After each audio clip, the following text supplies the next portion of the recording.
আসসালামু আলাইকুম। আজকে আমি আলোচনা করতে যাচ্ছি ইসলামের ইতিহাসের একটি বিখ্যাত আন্দোলন নব্য তুর্কি আন্দোলন নিয়ে। প্রথমেই বলছি, নব্য তুর্কি আন্দোলন হয়েছিল তুরস্কে। আন্দোলনটি 1908 থেকে 1912 সাল অর্থাৎ 4 দশক পর্যন্ত স্থায়ী হয়েছিল। নব্য তুর্কি আন্দোলনের পথিকৃৎ ছিলেন মিধাত পাশা। এছাড়াও নব্য তুর্কি আন্দোলনের নেতা ছিলেন নামিক কামাল, মোহাম্মদ বে, নুরু বে। আমি এ পর্যায়ে আলোচনা করব যে নব্য তুর্কি আন্দোলন কি, কেন হয়েছিল, কোথা থেকে আন্দোলন শুরু হয়।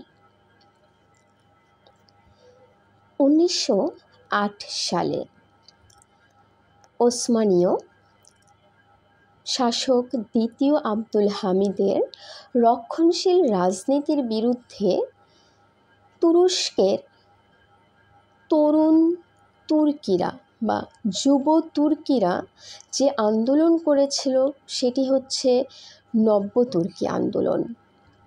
তারা চেয়েছিল নব্য তুর্কিরা চেয়েছিল মধ্যযুগের বিলুপ্তি ঘটিয়ে তুরস্কে ইউরোপীয় মডেল তৈরি করতে। তারা চেয়েছিল ধর্মীয় স্বাধীনতা, সংবাদপত্রের স্বাধীনতা, শিক্ষা ব্যবস্থার উন্নয়ন।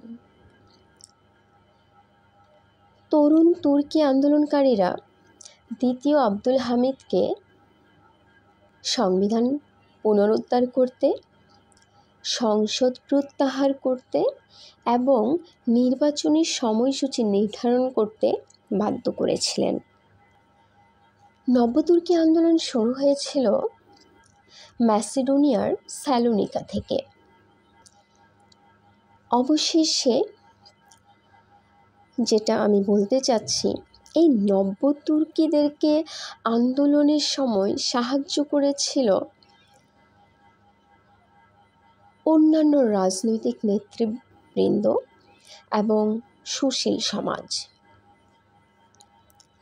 অবশেষে 1912 সালে এই নব্য তুর্কি আন্দোলনে নব্য তুর্কিরা বিজয় লাভ করেছিল এবং তাদের হাত ধরে তুরস্কে নতুন রাজনীতির পথ চলা শুরু হয়েছিল, যেটিকে বলা হয় দ্বিতীয় সাংবিধানিক যুগ।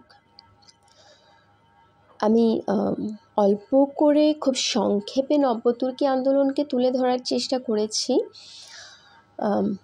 বাকিটা আশা করি আপনারা বুঝতে পারবেন। ভাইবার জন্য আসলে এর চেয়ে বেশি হয়তো দরকার হবে না। তবে হ্যাঁ, আমি জানি না আমি কোথাও ভুল ত্রুটি হয়েছে কিনা। সবাই আমার জন্য দোয়া রাখবেন। আমিও সবার জন্য অনেক অনেক অনেক শুভকামনা করছি।